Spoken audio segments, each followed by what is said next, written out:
My name is Sienna Myers. I'm 34 years old, and I've spent 12 years getting paid to catch people lying. So when my husband's sister slid my credit card out of my purse at 3 in the morning, while I slept 20 feet above her, she picked the wrong sleeping woman. By sunrise, $9,000 was gone. Clothes, electronics, and plane tickets to Orlando for her kids. When I laid it all out in my own kitchen, my father-in-law looked me dead in the eye and said, "She'd never do something like that." And I just smiled. Because here's what none of them knew. The card she pulled from my purse wasn't the card they thought it was. It was the one card in the state of Ohio that I had no power to forgive. What happened at my father-in-law's dinner table 5 weeks later, with a $9,000 check, a pastor, and 2 pieces of paper. My family still isn't speaking about it. Welcome back to Calm Drama Stories, where family secrets come to light, and quiet women stop being quiet. If stories about standing your ground inside your own family speak to you, drop a comment below, tell me where you're watching from, and be sure to subscribe. Because this one starts with a floorboard creaking in the dark. Let me back up. I'm an investigative reporter at the Dayton Herald, 12 years on the job. I've sat across from crooked contractors, a county auditor with 3 sets of books, and one pastor who robbed his own building fund. I don't rattle easy. 8 months before that night, I married Nathan Caldwell. He's 36, fixes commercial heating systems, and reads a room faster than anyone I've ever met. I used to think that was charm. I learned later it was training. You get good at reading weather when you grow up inside a storm. We bought a 2-story house on the east side of Dayton that spring. First house for both of us. I loved it the way you love a thing you built yourself, which is to say, completely and a little fiercely. My purse hung on a hook by the kitchen door. Same spot every night. Because I am a creature of habit and the hook was Nathan's idea. Sunday dinner at his father's house was not an invitation, it was a standing order. Frank Caldwell, 66, retired mechanic, deacon at his church, carved the roast every week like a man performing surgery on live television. 8 months in, my seat was still at the corner of the table, next to where they stacked the serving trays. I mistook the seating chart for shyness. It was a ranking. Nathan's mother had passed 4 years earlier, and her chair stayed empty, pushed in tight, like the family was still reporting to her. I wanted a real place at that table. I can admit that now. I wanted it more than I let myself know, and that want is exactly the handle they would try to use to move me. Dana came to us in September. She's Nathan's older sister, 38, divorced, 2 kids, Kyle, 12, and Tessa, 9. She'd lost her front desk job at a dental office in the spring, and by Labor Day there was an eviction notice on her apartment door. Nathan asked me on a Tuesday night, dish towel in his hands, voice pitched low like he was asking for something shameful. 6 weeks, just till she's on her feet. I said yes because of the kids. I want that on the record. Tessa still slept with a stuffed rabbit that had one ear. You don't send that back to a car.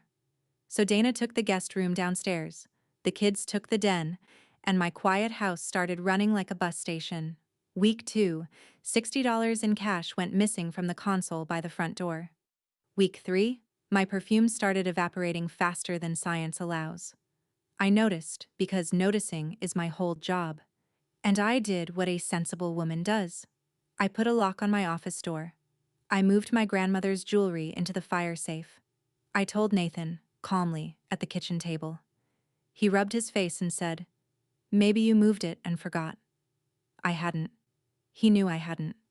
But I watched something close behind his eyes, some old shutter coming down, and I decided not to push. My purse stayed on its hook by the kitchen door, because a woman has to grab her keys at 6 in the morning, and because some part of me still believed a bedroom hallway was a border no one in the family would cross. I wrote the missing cash in my notebook anyway. Habit. I document everything. I just never thought I'd need the file. The first Friday of October, I went to bed at 11. Nathan was in Columbus overnight for a job. Around 3 in the morning, a floorboard creaked in the hallway below. I surfaced halfway out of sleep, the way you do in a full house. A thin line of light slid under my door and moved away. I thought, Kyle's getting water. I thought. Kids drink water at terrible hours. I rolled over. That's the moment I've replayed the most, and I've made my peace with it, because a woman who can't sleep in her own home has already lost something bigger than money. At 6:40, my alarm went off, and my phone was already screaming. Not the alarm, the fraud alerts. They'd been lining up since 2:47 a.m., patient as churchgoers. I sat on the edge of my bed and scrolled. 2:47. 3 airline tickets. Dayton to Orlando, plus a hotel package, $4,860. 3:31. An electronics order, phone and tablet, set for store pickup, 2,300. 4:15. Children's clothing, 3 online orders stacked back to back, 1,840. I did the math twice because my hands wanted something to do. $9,000. To the dollar. 9,000.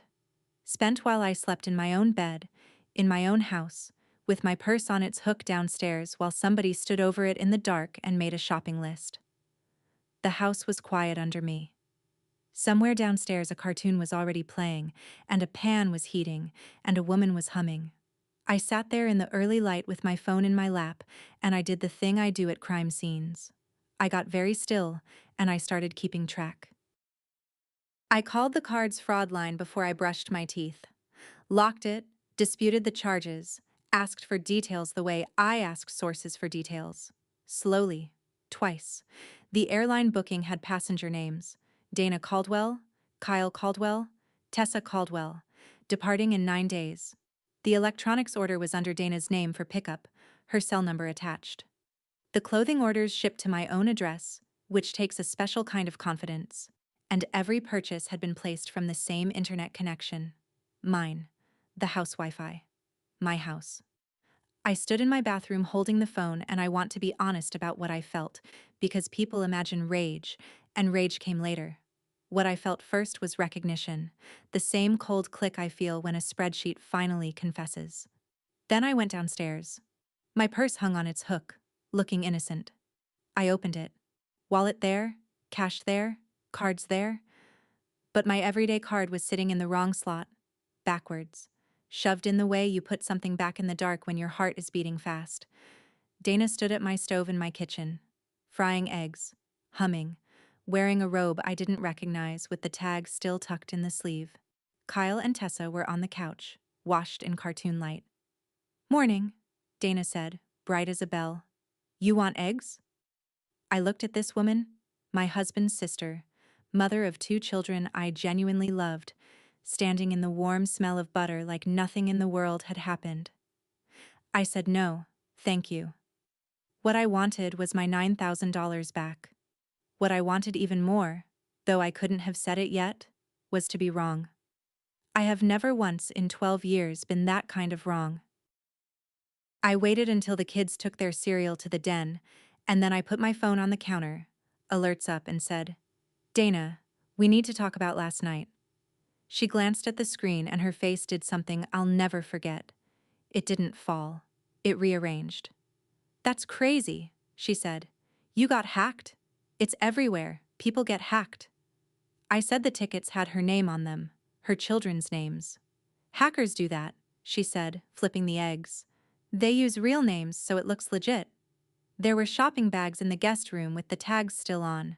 There was an airline confirmation, printed, folded, in the kitchen trash under the coffee grounds. I know because I looked. Because looking is what I do. Nathan got home at noon and went gray. Then he did the thing I should have seen coming. He called his father. Frank arrived within the hour, filling my doorway in his church jacket, and he sat down at my kitchen table like a judge taking the bench. He listened to me for 30 seconds. 30. I clocked it. Then he raised one hand, gentle as a crossing guard, and said the sentence that would run this family for the next 5 weeks. She'd never do something like that. Not a question about the tickets. Not a glance at his daughter. He said it the way you say a thing you have decided to make true by saying it. Dana looked at the floor with her jaw set, and I realized she wasn't afraid of being caught. She'd been caught before. She was waiting. The way you wait for a machine you trust to finish its cycle. And the machine was sitting at my table patting my hand. Frank's voice went warm next, and that scared me more than shouting. Whatever happened here, he said, family handles family. We don't need banks in this. We don't need police in this. You cancel those. What are they? Disputes? You cancel them, and I'll get to the bottom of it my own way. He said it kindly. He said it the way a man offers to carry your groceries. And around my kitchen, the weather changed. Nathan sat down. Not next to me. I noticed that with a reporter's eye and a wife's stomach, he sat at the middle of the table, equidistant, a man locating himself between two countries. He was 36 years old and he sat like a schoolboy called to the office, shoulders straight, hands flat. I had never seen my husband sit like that. I said, as evenly as I could, that the bank was already involved, that I'd locked the card at 7 that morning, that this is simply what you do, the way you call the fire department when the curtains are burning. Frank's jaw moved. Something old crossed his face. Not guilt. I'd have recognized guilt. It looked like betrayal. Like I was the one who had reached into the family's pocket. You called them already, he said, quiet. Before you called me. And there it was. In his arithmetic, the theft was weather. But my phone call was a choice. Dana let out a breath she'd been holding since breakfast. The machine had finished its cycle and it had found in her favor. The way it always had.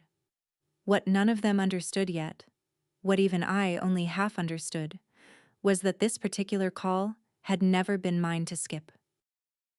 Monday morning, 8:15, my desk phone rang at the Herald. It was Carol from finance, and Carol does not call to chat. Sienna, she said, we've got a fraud flag on your corporate card, 9,000 over the weekend. You need to come down. And I sat there with my coffee going cold, because that was the piece I hadn't told the family yet, the piece I'd been turning over all weekend like a stone in my pocket. I carry two cards from the same bank, my personal card and the Herald's corporate card. The heavy platinum one I use for records requests and travel, the one that sits in the outside slot of my wallet because I use it most. In the dark, at 3 in the morning, working fast out of a purse that wasn't hers, Dana hadn't taken my card. She'd taken the papers. Do you understand what that means? Because Frank didn't. It means the money she spent belonged to a company, and the fraud she committed was against a bank. And there is no version of this where Sienna decides to be sweet and let it go. Corporate card fraud triggers a process. Mandatory report. A signed affidavit within 10 business days of issue, swearing the use was unauthorized. And then the bank and the company decide what happens next, not the cardholder. Not the wife trying to keep Sunday dinner peaceful. I explained this to Carol's office with my badge in my hand, and then I sat in my car in the parking garage and laughed once, short and not entirely sane. My father-in-law wanted this handled inside the family, but at 3 in the morning, in the dark she chose, Dana had reached past every card I had the power to forgive, and stolen the one card that answers to nobody's family. If you've ever been told to keep the peace while somebody picked your pocket, put it in the comments. I read everyone. Because from that Monday on, keeping the peace stopped being on the menu. That night I told Nathan all of it, at our own table, with the kids' TV murmuring through the wall. The card was the Herald's. The report was filed because it had to be filed, the way a nurse charts a wound. I watched my husband take this in, and I watched him understand it about a beat and a half slower than he should have, because half his mind was already down the road at his father's house, bracing. Don't tell Dad yet, he said. Let me think. I asked him what exactly there was to think about, and I asked it gently, because I loved him, and because I could see him standing in a doorway I couldn't see. He said, You don't know what it does to him. Police. Banks. You don't know what it does. I filed that sentence away too. Meanwhile, down the hall, Dana had gone quiet in a new way. Around 9, I heard the front door, and through the window I watched her load the electronics bags into her car. And I knew where she was going. The store, 40 minutes round trip, to hand it all back like a library book, like returns run backwards through time. She came home with the bags still full. Too late. The retailer had already flagged the order for the bank that morning. Some doors close the moment you open them. She stood in my driveway a long minute under the porch light, holding a tablet box, learning that for the first time in her life. Wednesday evening, Frank came to my house. He knocked twice and then walked in, because in his mind every Caldwell door was his door, and he sat at the head of my table, without being asked. From his jacket he drew a long envelope and laid it down square, the way men of his generation present serious things. Inside was a cashier's check for $9,000, and under it, a single typed page. I read the page twice. It was a statement, addressed to whom it may concern, declaring that Dana Caldwell was an authorized user of the card in question, that the purchases were made with my knowledge, and that no crime had occurred. There was a line for my signature. He'd already paid a lawyer to draft it, which told me he'd thought this through, which was somehow the worst part. 9,000, Frank said, tapping the check. Every dime, it's over. She'll pay me back out of her own hide, that's between her and me. You sign, the bank closes it, and this family goes back to being a family. I told him the truth, plainly. The money wasn't mine to accept. The card belonged to the Dayton Herald. The victim, on paper, was a newspaper and a bank. And I couldn't authorize backwards something that was never authorized. Frank blinked at me, and I watched the sentence bounce off him like rain off a waxed hood. Then tell your company you gave her permission, he said. Simple. He honestly could not hear it. In 66 years, no truth had ever stood outside his kitchen. There had never been a fact in his life that family couldn't outvote. I slid the check back across the table and watched his hand close over it. Slow, and for one cold second I understood I hadn't refused money. I'd refused a citizenship. The next week, the machinery woke up. A fraud investigator from the bank called my cell at work. Polite, flat, thorough. A woman named Alvarez who asked questions in the exact order I would have asked them. Where is the card kept? Who had access to the residence? Had the physical card left my possession before? I answered like a witness, because I was one. Then came the email, and after it, certified mail. An affidavit of unauthorized use. 10 business days to sign and return. The Herald's counsel walked me through it in a conference room with bad coffee, and he did not soften it. If I signed the affidavit, I was swearing the use was unauthorized. True.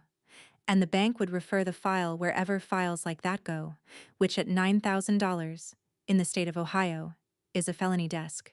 If I signed Frank's statement instead, swearing Dana had permission, 3 things happened. The company's money became my personal liability, since lending out a corporate card breaks every policy I'd ever initialed.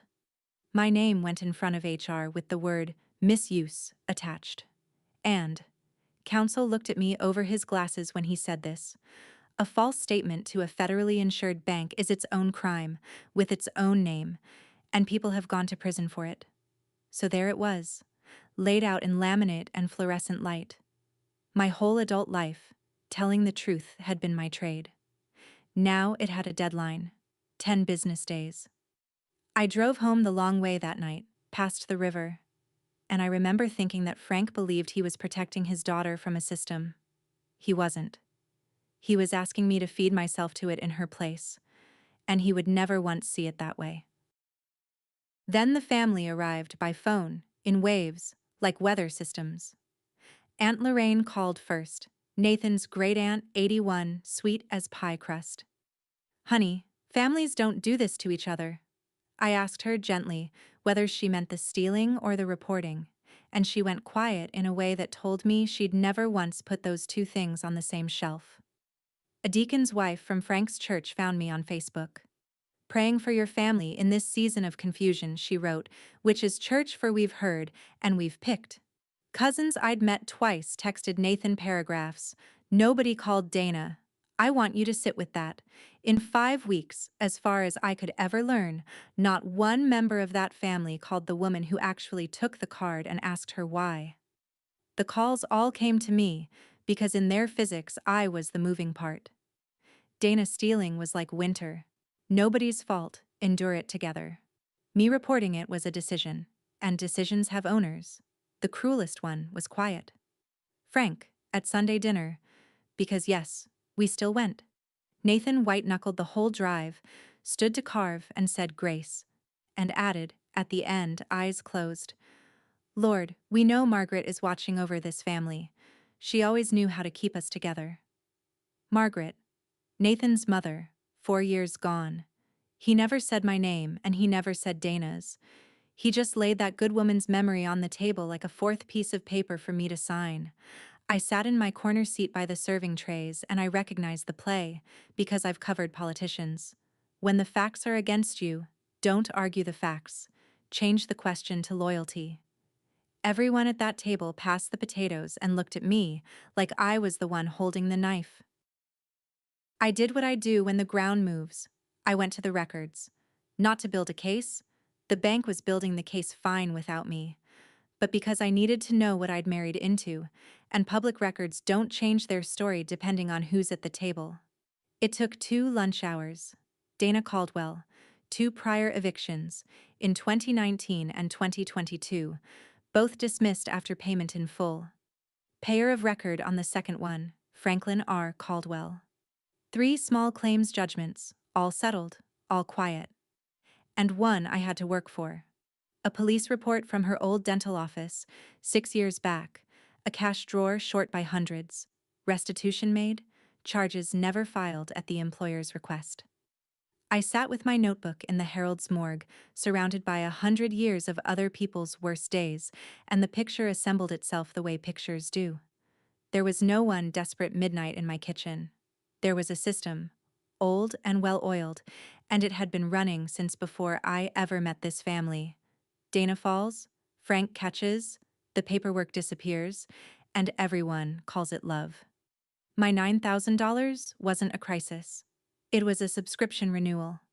That same night at home, Nathan went up to the attic to dig out a suitcase for a work trip, and he was gone too long.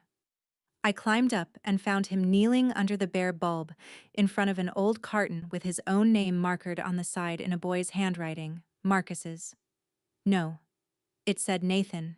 Keep out, in fat childhood letters gone brown. He wasn't opening it. He was just looking at it, with an expression I'd never seen on my grown husband's face. Then he shut the flaps, said old junk, and carried the suitcase down past me. I didn't push. I wrote the box in my notebook. The affidavit arrived on a Thursday, certified, in an envelope so official it practically cleared its throat. 10 business days from that stamp. I read it once at the counter. 1 page, plain language. I did not authorize. I did not consent. I understand this statement may be used in criminal proceedings. A line for my signature, a line for the date. And then I did something I still think about. I folded it in 3 and put it in my purse. The same purse, on the same hook, by the same kitchen door. And that's where it lived from then on. My own little unexploded thing, hanging by the coats. I'd touch the outline of it through the leather every morning like a bruise you keep checking. That same night, Nathan finally told me about the $40. We were in bed, lights off, his voice coming out of the dark the way confessions do. In 1971, his grandfather, Frank's father, wrote a bad check for $40 at a hardware store in Xenia, 12th of the month, a Tuesday. The store pressed it. The county was making an example that year, and 2 deputies came to the house at breakfast and took him out the front door in handcuffs with his coffee still steaming on the table. Frank was 11. He stood on the porch in his socks and watched the neighbors watch. The family lost the house within a year.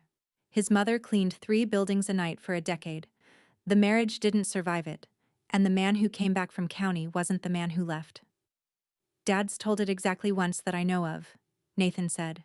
At Mom's funeral, of all places. He stood by the casket and said, "Nobody I love will ever owe the law again." I lay there in the dark doing reporter math. 55 years, 1 bad check, and every crooked thing this family ever swallowed since. All of it interest on $40. 2 nights later I couldn't sleep.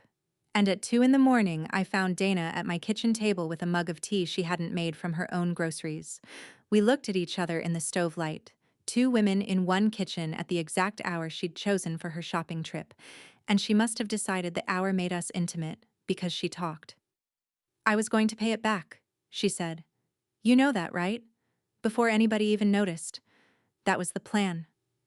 I asked her how, on no job, and she waved the question away like a fly.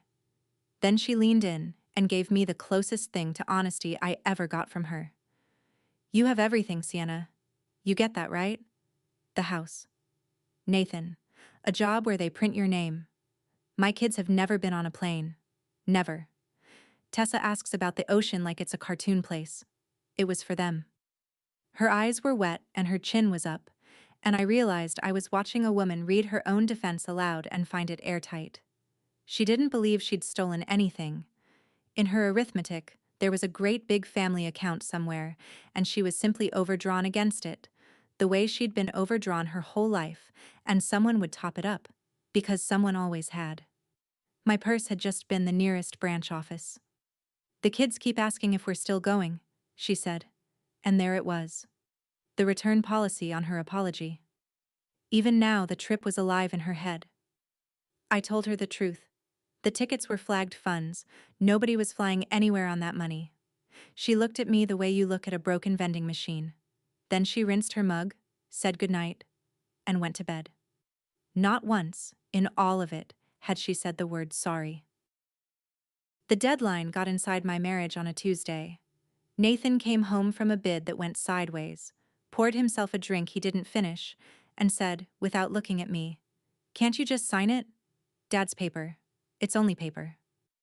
And I want to be fair to him, because I love him, and because he is also a casualty in this story.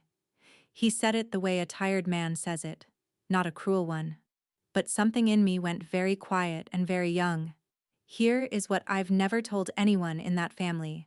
When I was 16, my mother sat on the edge of my bed crying, holding a shut-off notice, and I walked to my closet and took down the envelope where I kept my college money. 3 years of babysitting and register shifts. I handed it over and she kissed my forehead and said, "You're such a good girl. You never make it worse." I want you to hear that sentence the way I finally heard it. Not you matter. Not I'll fix this. You never make it worse. That was the wage. That was the whole wage. And 2 years later, the lights got shut off anyway, and the envelope stayed empty. And I left for school on loans I finished paying at 31. So when my husband said it's only paper, I heard my mother's mattress creak. I said, "I've signed that paper before, Nathan. It doesn't buy love, it rents silence. And the rent always comes due again." He looked at me for a long moment, and I could see two trainings fighting in him, his and mine. Have you ever been the one who never makes it worse? The one who pays so nobody has to talk about it? Tell me in the comments, because I know I'm not the only one. And hold on, because what my father-in-law did next, I truly did not see coming. It reached my newsroom on a Thursday. Frank golfs, badly, socially. And one of his foursomes sits on the Herald's business side, and I will never prove the phone call happened, which is exactly how calls like that are designed. What I can prove is the sequence. Thursday, Frank's golf partner had lunch with our publisher. Thursday afternoon, a rumor moved through my newsroom with its collar up. Sienna let a family member use the company card, and now she's crying fraud to cover it. By Friday, HR had opened what they called a routine review, and 2 reporters I'd trained stopped meeting my eyes at the coffee machine. Understand what was happening, because I didn't, at first. I kept waiting for the facts to defend me, the way they do in print. But a newsroom runs on reputation the way a family runs on loyalty, and someone had figured out that my reputation was a load-bearing wall. You don't have to convict a reporter of lying, you just have to make her file look complicated. Ruth Okafor pulled me into her office, my editor, 61, 35 years in, a woman who once stared down a senator's lawyer until he apologized to the intern. She shut the door. "Somebody is writing your story before you can file it," she said. "You taught me to notice that, so notice it." I told her all of it, the card, the affidavit, the check, the lawyer-drafted statement waiting for my signature like a trapdoor. Ruth listened the way she edits, no face at all. And then she said just one thing. "They're not trying to beat your facts, Sienna. They're trying to spend your credibility until the truth can't afford you." I wrote that down. I write everything down. It was the first sentence in weeks that made the whole board visible. And then came the weekend that nearly finished me. The tickets, it turned out, were the one purchase the bank couldn't claw back cleanly. Non-refundable fare, already ticketed, and Frank announced that letting them expire would be throwing good money after bad. So he paid the change fees out of pocket, called it salvage, and on Saturday morning Dana flew her children to Orlando on the seats she'd bought with my stolen $9,000. By Sunday the family group chat, which no one had thought to remove me from, filled with photographs. Dana in sunglasses at the gates of the Magic Kingdom, an arm around each kid, Tessa mid-laugh under a castle made of sky. The caption said, "Blessed." I sat on my stairs and looked at that word for a long time. I want to be careful here, because Tessa's face in that picture was the happiest I'd ever seen it, and none of it, was those children's fault. That's the part people miss about families like this. The system launders everything through the kids. Every theft becomes a memory you'd be a monster to begrudge. Sunday dinner that night was roast chicken and performance. Frank stood, raised his glass, and gave a toast I can still recite. "To family," he said. "The world out there will cheat you, sue you, sell you out for $1. In this house, we do not do that to each other." He looked at me the whole time, warm as a heat lamp, and then he set down his glass and added softly, like scripture, "She'd never do something like that." And around the table, they nodded. All of them, nodding with the Orlando photos still glowing in their pockets. That was the moment I finally understood the game.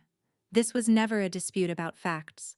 Everyone at that table knew exactly what Dana did. It was a referendum on whether I belonged, and the ballots were already in. Monday, the Herald's counsel called me back into the conference room, and this time, Ruth came too. He put both futures on the table like a man dealing two cards face up. Path 1. I sign the affidavit. True statement, unauthorized use. The bank refers the file to the Montgomery County prosecutor, and at $9,000, Dana would be looking at a felony charge. First offense, single mother, likely a diversion program if her lawyer had a pulse, but a charge, with her name on a docket, which in the Caldwell family was the one unforgivable weather event. Path 2. I sign Frank's notarized statement. The fraud case evaporates.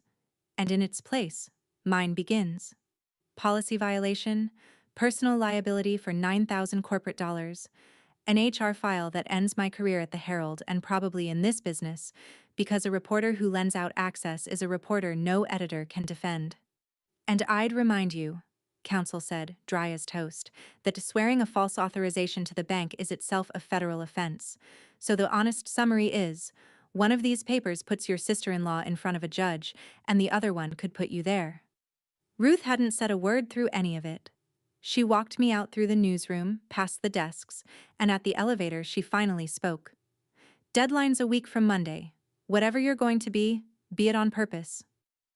The doors closed on her face, and I stood there holding my badge, understanding at last that there was no third paper coming. There was never going to be a version where everyone stayed whole. Somebody at that dinner table was going to lose the rest of their life as they knew it. The only question left was whether it would be the person who did it, or me. That night, Nathan brought the box down from the attic on his own. He set it on the kitchen table, folded back the flaps with those careful mechanic's hands, and started laying out his childhood like evidence. A paper route ledger from when he was 13, graph paper, a boy's block printing, weeks of columns, saved, $211 at the bottom, underlined twice, and then, across the whole page, in an adult's handwriting, one cancelled line, borrowed for Dana's braces, will repay. He never did, Nathan said. I checked that ledger every month for a year, then I stopped checking.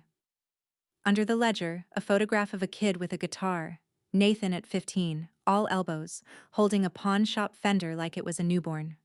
Sold the next summer, he told me, to cover Dana's car damage after she clipped a parked truck at 18. Frank drove Nathan to the pawn shop himself and called it a loan too. Under the photograph, a savings bond from his grandmother, cashed early. Signature not his. Item after item, 20 years of small quiet confiscations, every one of them wearing the same word, borrowed. My husband stood over that table for a long time. Then he said the thing I'd been waiting 8 months to hear him figure out. I thought this was what being a big brother was, being the one who could afford it. But look at it all in one place, Sienna. I wasn't generous. I was trained. He looked up at me, and his eyes were terrible and clear. And Dad wasn't protecting her. He was practicing on me. He didn't tell me to sign anything that night. He put his hand flat on the ledger, like a man taking an oath on it, and he left it there a while. Frank's next move was a masterpiece, and I say that with a reporter's respect for craft. Wednesday, he walked into the Herald's lobby, my building, in his church jacket, and handed the front desk an envelope for the publisher's office. Inside, a new cashier's check for $9,000 and a cover note in his own hand. For the full amount in question. Our family resolves its own matters. I trust this closes the account. He didn't ask for me. He made sure he didn't ask for me. That was the art of it. By the time I heard, half the building had the story, and the story was this. A sweet old retired deacon had hobbled in to pay his family's debt, and Sienna Myers was still, for some reason, insisting on paperwork. He'd reframed the entire thing in one gesture. I wasn't a victim anymore. I was a difficult woman refusing a good man's apology. The check sat in the publisher's office like a hostage, because of course the Herald couldn't touch it. Accepting private restitution to bury a fraud referral is the kind of thing that ends up in other newspapers, but its existence did its work. And stapled to the note was an invitation, cream cardstock, actual calligraphy. Sunday dinner. The whole family. Pastor Bill will join us. Let's resolve this as a family should. Ruth read it over my shoulder and made a sound I'd never heard from her, half laugh, half growl. He's picked the venue, the witnesses, and the referee, she said. That's not dinner, that's a hearing. Then she looked at me. Don't play the part he wrote for you. He's expecting the reporter. Bring the wife. Bring somebody he's never met. Thursday evening, Frank called me. Not Nathan. Me. And his voice was the warmest I'd ever heard it, which is how I knew to sit down. Sienna. Daughter. First time he'd ever used the word, and he spent it like a chip. I want Sunday to go well. I truly do. But you should know what happens if this paper of yours goes to a courthouse. Here it comes, I thought. The threat. But Frank was better than that. He didn't threaten. He forecast. Memories are funny things, he said gently. Lorraine remembers you handing Dana your card at Easter. Nathan's cousin remembers you saying Dana could borrow it for the kids anytime. Under oath, people remember what their family needs them to remember. That's not lying, sweetheart. That's love. And the floor tilted, because there was one grain of sand in it that was true, and he knew it. Back in the spring, before any of this, I'd once handed Dana my personal card at a gas station. Her tank empty, her wallet upstairs. $38. Once. My card, not the Herald's. But put that fact in front of a jury, wrapped in 6 loving witnesses, and watch the word unauthorized start to sweat. You're a smart girl, Frank said. You know a family's word outweighs a stranger's paperwork. It always has. He wasn't wrong, and that's what made it obscene. He'd found the one thing my records couldn't beat. A congregation. I'm not threatening you, honey, he said, soft as a hymn. I'm just telling you the weather. And he hung up, and I stood in my kitchen listening to the dial tone, understanding that I'd just heard the whole system say its own name out loud. That night was the bottom. Nathan was asleep. The house was dark. I sat at my kitchen table at 1 in the morning and took the affidavit out of my purse and unfolded it next to my late father's fountain pen, the one thing of his I own. And I am going to tell you the truth. I was going to sign the other paper. Frank's paper. I'd decided. I sat there building the case for it, and it was a beautiful case. Sign, and my marriage gets easier. Sign, and Sunday dinner stays warm. Sign, and Tessa keeps a mother at home. All it cost was one signature and a version of events, And hadn't I been trained for exactly that trade since I was 16 years old, in a bedroom with a shut-off notice? I could hear my mother plain as anything. "You're such a good girl, you never make it worse."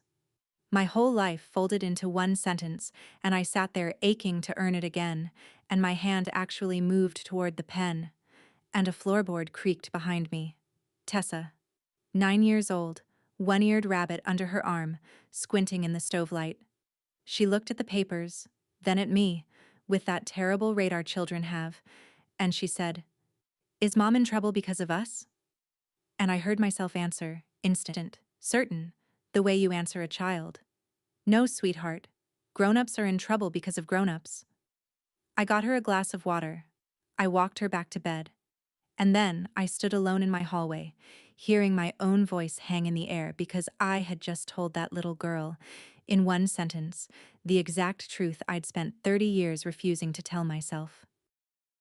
Friday, I told Ruth I didn't know if I could put a mother of two in front of a judge. She took off her glasses, which in 35 years of newsroom legend meant either a Pulitzer or a firing, and she said, "Let me tell you what you taught me, back when you were 25 and insufferable. You said the story doesn't need us to save it, it needs us to not lie about it. You've never once killed a true story because the source's family cried in the lobby. People have cried in that lobby, Sienna. Real people. Over real stories. And you printed them, because that's the covenant. So explain to me why your own story is the one that's for sale." I started to answer and she talked over me, which she never does. And here's the practical end of it. Alvarez called our counsel yesterday as a courtesy. The bank has the device records. The booking came off Dana's own phone, her Apple ID, her saved traveler profile, her seat preferences, for God's sake. They have the store pickup on camera. This train left the station the night she went shopping. You're not the engine, and you were never the brakes. The only thing you decide, the only thing that was ever yours to decide, is whether the record shows you told the truth or swore to a lie. She put her glasses back on. Business concluded. The truth doesn't need you to protect it, Sienna. It needs you to stop negotiating with people who are scared of it. I walked back to my desk through the newsroom I'd given 12 years to, and for the first time since 2:47 a.m. on that Saturday, I knew exactly who I was. Sunday came gray and quiet. I dressed the way I dress for a deposition, the good blazer, the flat shoes you can stand in. Nathan watched me from the doorway of our bedroom and he asked, "What are you going to do?" And I told him the only honest answer I had. "I'm going to tell the truth one time, out loud, in the room where all the lying gets done. What happens after that is up to everybody else." He nodded slowly. He didn't ask which paper was in my purse, and I loved him for that, because the answer was both. The affidavit, unsigned, folded in 3, my father's pen, and Frank's statement too. I'd kept it, because you don't walk into a hearing without knowing exactly what the other side wants you to sign. I stood in my kitchen a minute before we left, in front of the hook by the door, and I thought about a purse hanging there at 3 in the morning, and a woman moving through my dark house with a shopping list. 5 weeks. It had been 5 weeks. And in that time I'd lost my sister-in-law, most of a family, half my newsroom's trust, and every illusion I had about what my marriage was resting on. The one thing nobody had managed to take was sitting folded in my purse with a dead man's pen, and it weighed nothing at all. In the car, Nathan reached over and held my hand at every red light, letting go to shift, finding it again. Neither of us said a word the whole way there. There was nothing left to say before the saying. Frank's dining room was staged like a holiday card. 14 of us, the extended set, Lorraine, the cousins, the deacon's wife who'd prayed at me on Facebook, and Pastor Bill, seated at Frank's right hand like a character witness. The roast chicken steamed. The good china was out. Margaret's china. The set that only surfaced for Easter and funerals. And I noted that, because everything in that room was a sentence if you knew how to read it. And then there was my seat. Not the corner. Not by the serving trays. My place cards at a family dinner, sat directly to Frank's left. Promoted. 8 months I'd wanted up that table, and the week he needed my signature, up I came. Beside my water glass, arranged neat as a place setting, the envelope with the cashier's check, and the typed statement, with 3 little yellow tabs along the margin reading, "Sign here." Pastor Bill said grace, long and specific, about forgiveness, about the folly of letting the world's institutions into the temple of the family, and everyone hummed amen, and I watched Dana across the table studying her plate like a map. Frank stood to carve. He was magnificent, I'll give him that. Silver-haired, steady-handed, backlit by the sideboard lamp like a portrait of himself. "Before we eat," he said, "I want to say something." He said the world out there would cheat you and sell you for $1. He said, in this house, we do not do that to each other. He said family is the only court that matters, and its verdicts are mercy. Always mercy. And then he laid the carving knife down, looked around the table at his assembled congregation, and delivered the line one last time, soft and final, like a gavel wrapped in flannel. She'd never do something like that. Every head at that table turned to me. 13 faces, waiting to watch me sign. Pastor Bill was already holding out his own pen. I looked at Frank's tabs, yellow as caution signs, and I opened my purse. "Sienna." Frank turned to me, and his whole weathered face opened up like a porch door. "Daughter." Second time in his life he'd used the word, and this time he spent it in front of witnesses. "I know these weeks have been hard on you, on everyone. And I know." He chuckled, warm, and the table chuckled with him. "You're a woman of documents. So we did it your way. Had a lawyer draw it up and everything." Soft laughter. "You sign that, and here's what happens. The check is yours, every dime, today. Whatever your company needs squared, we square it. Dana's going to pay me back if it takes her 10 years, and that's her burden, between her and me and the Lord." He paused. And then he brought out the real offer, the one he'd been saving, and his voice dropped so the whole table had to lean toward him. "And you won't be Nathan's wife who works at the paper anymore. You'll be my daughter. Full stop. This table, these people, every Sunday God sends, yours. That's what family means." It means the book closes. The silence after that was total. Even the chicken seemed to be listening. Dana's eyes came up from her plate, and for one strange second we looked straight at each other, and I swear what I saw in her face wasn't triumph. It was something closer to pity. The pity of a lifer watching a new inmate get offered the same deal she took at 19. Nathan's hand found my knee under the table, not pressing either direction. Just there. Everything I had wanted for 8 months was being handed to me across Margaret's china, wrapped and ribboned, and all it cost was my name, at the bottom of a lie. I reached into my purse. The table exhaled. And what I brought out was not Pastor Bill's pen, and it was not Frank's paper. It was mine. I unfolded the affidavit and smoothed it flat on Margaret's tablecloth, and I took out my father's fountain pen, and I heard my own voice come out level, the way it does on camera, because some trainings hold. "Before anyone eats, I'm going to say some true things one time. Nobody has to say anything back. Frank, you especially. I'd rather you just listened." He was still standing, carving knife beside the platter, and something in my tone sat him down. "In 1971, 2 deputies took your father off his own porch over a $40 check, and nobody in that county ever asked whether he had a good reason, and your family never got back up. You were 11. I'm not going to pretend I know what that morning cost, because I don't." His face went to stone, but I watched the words land. "You've spent 50 years making sure nobody you love ever pays for anything, ever again. And Frank, look at what it bought.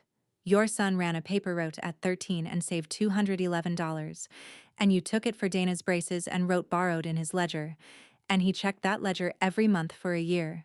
He's 36, and he still can't sit at this table without asking your permission with his shoulders. Your daughter is 38, and she has never once in her whole life been allowed to find out she could survive a consequence. You took every single one before it could teach her anything. A cash drawer, 2 evictions. And 5 weeks ago she walked through my dark house at 3 in the morning and took $9,000 from my purse. And Frank, Here is the part that should keep you up at night. She wasn't even scared. They took your father for $40, and you've been paying it back ever since. With Nathan's ledger, with her courtrooms, and now with me. That's not protection. That's a debt with everyone's name on it, but hers. I looked around the table then, at Lorraine, at the cousins, at the pastor with his borrowed pen.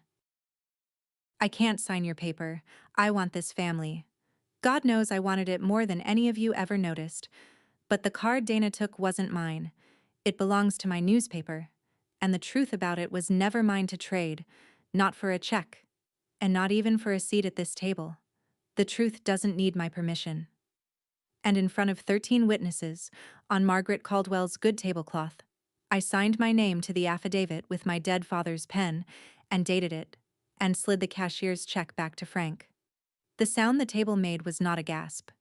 It was quieter than that, and worse. The sound of a room full of people all deciding something at once.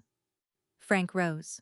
His hands, steady on a carving knife all evening, had started to shake. "Then you're not family," he said, and his voice broke in the middle of it, the first crack I'd ever heard in that man. "You were never family." Dana stood without a word and gathered her children toward the door. Chairs scraped. Somebody's fork rang against china, and I folded my paper, capped my father's pen, and walked the length of that dining room alone, past the sideboard, past Margaret's empty chair. 5 steps that took 5 weeks, or maybe 30 years. Behind me, in all that silence, I heard one more chair slide back, and my husband said, to no one and to everyone, "I'll get her coat." It was raining, the small kind of rain that doesn't ask anything of you. Nathan drove. Neither of us touched the radio. We were most of the way home, stopped at the light on Wayne Avenue, wipers keeping slow time, when he finally spoke, eyes still on the road. 36 years, he said. Everybody in that house has been telling me who I am since I could walk. Dad, Dana, even Mom, God rest her, in her way. The light turned green. He didn't move. You were the first person who didn't ask me to pretend. Somebody behind us tapped their horn, polite, Ohio style, and he raised a hand in the mirror and drove on. And I broke. Not the way I'd braced for. No sobbing. Nothing cinematic. Just water coming down my face like the rain outside. Quiet and past due. 5 weeks of it. Or maybe 30 years of that too. Because here's what I understood at that traffic light. I hadn't lost a family back there in that dining room. You can't lose something that was never offered to you. Only rented, at a price that reset every Sunday. What I'd actually done was set down a debt I'd been carrying since I was 16 years old, one I'd co-signed in a bedroom with a shut-off notice, and my arms didn't know how to feel this light. Nathan reached over at the next red light and held my hand. He didn't let go to shift until it turned. Here's how it all settled, because you've earned the accounting. Dana took the kids to Frank's that same night, and a cousin came for her boxes the following week. The bank referred the file, and the Montgomery County prosecutor offered Dana pretrial diversion. She admitted responsibility in writing, entered a repayment plan for the full $9,000, drew 100 hours of community service, and if she completes all of it, no conviction goes on her record. First offense, 2 kids, a judge with sense. I have no complaints. I never wanted her in a cell. I wanted her in a world with edges, and for the first time in 38 years, she's living in one. She found work at a distribution warehouse that fall. And this is the part I'd frame if I could. She's kept it. 5 months and counting. Longer than she's held on to anything in years, Nathan says. In March, she came by our house alone, stood on the porch she'd once lived behind, and handed me an envelope. Her first restitution installment had cleared, and separate from it, folded in notebook paper, was a personal check made out to me, drawn on her own account, from her own wages. It wasn't large. It didn't need to be. "Don't tell Dad," she said, and left, and I stood on my porch understanding that I'd just watched a 40-year-old chain lose its first link. The Herald got made whole by the bank, HR closed its review, no violation found, with a letter in my file saying so. And Ruth framed the letter and hung it in the break room, Because Ruth is Ruth. Frank has not changed. He will not change. The Sunday dinners go on without us. And the family story, as it reaches me through cousins, is that the reporter tore the family apart over money. He sent our Christmas card back unopened. That's the truth about breaking a system. The system doesn't thank you. And mostly, it doesn't even break. It just loses its reach into your particular house.